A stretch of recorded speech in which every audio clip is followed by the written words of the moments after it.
Halo teman-teman, pada kesempatan kali ini kita akan membahas dua pembahasan. Yang pertama itu berkaitan dengan sifat sumber daya manusia internasional, dan yang kedua itu berkaitan dengan kebutuhan staf manajerial internasional. Nah, sumber daya manusia atau yang biasa kita kenal dengan Human Resource Management atau yang biasa disingkat dengan HRM adalah sekumpulan aktivitas yang dilakukan untuk menarik, mengembangkan, dan mempertahankan tenaga kerja yang efektif untuk mencapai tujuan dari perusahaan. Nah, sumber daya manusia sendiri itu biasanya meliputi merekrut dan menyeleksi manajer dan non manajer, memberi program pelatihan dan pengembangan, menilai kinerja, dan memberikan kompensasi serta tunjangan. Nah, dalam sumber daya manusia internasional sendiri, tentunya manajer akan menghadapi banyak tantangan yang berkaitan dengan perbedaan budaya, tingkat pengembangan ekonomi, dan hukum di negara-negara tempat tujuan dari perusahaan untuk beroperasi. Nah, yang kedua kita akan masuk dalam kebutuhan staf manajerial internasional. Nah, di sini kita akan membahas dua yang berkaitan. Yang pertama itu berkaitan dengan lingkup internasional, yang kedua itu berkaitan dengan filosofi penetapan staf. Nah, lingkup internasional sendiri tergantung pada lingkup keterlibatan perusahaan dalam bisnis internasional. Nah, jelaslah kebutuhan perusahaan yang masih dalam tahap awal internasionalisasi seperti ekspor tidak langsung jauh lebih sederhana dibandingkan dengan perusahaan multinasional yang memiliki investasi yang efektif di berbagai negara.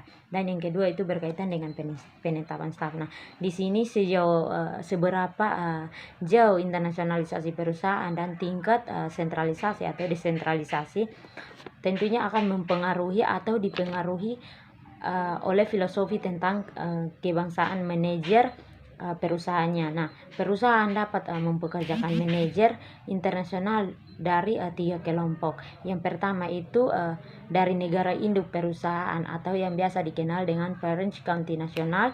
Yang kedua itu di negara tempat beroperasi atau yang biasa dikenal dengan host country.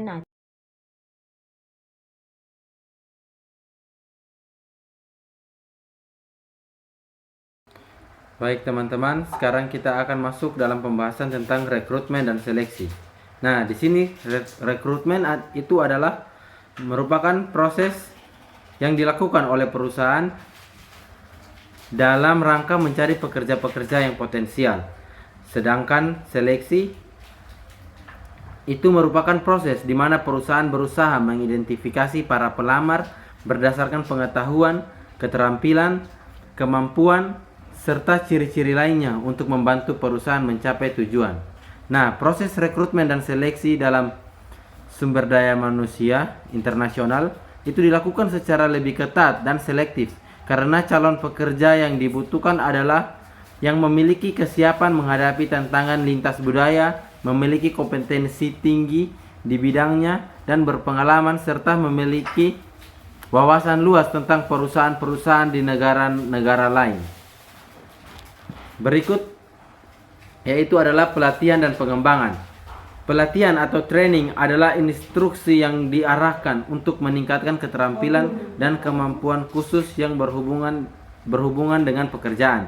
Misalnya program pelatihan yang dirancang untuk membantu karyawan belajar bahasa asing, untuk memakai peralatan baru, atau untuk mengimplementasikan prosedur manufaktur baru. Nah, sedangkan pengembangan atau development itu merupakan pendidikan umum yang berkaitan dengan persiapan manajer untuk tugas baru atau posisi yang lebih tinggi. Misalnya, program pengembangan dapat ditunjukkan untuk membantu manajer meningkatkan kemampuan untuk mengambil keputusan atau untuk memotivasi bawahan agar bekerja lebih keras. Yang berikut adalah penilaian kinerja dan kompensasi. Menilai kinerja dalam bisnis internasional penilaian kerja adalah proses menilai seberapa efektif seorang melakukan pekerjaannya.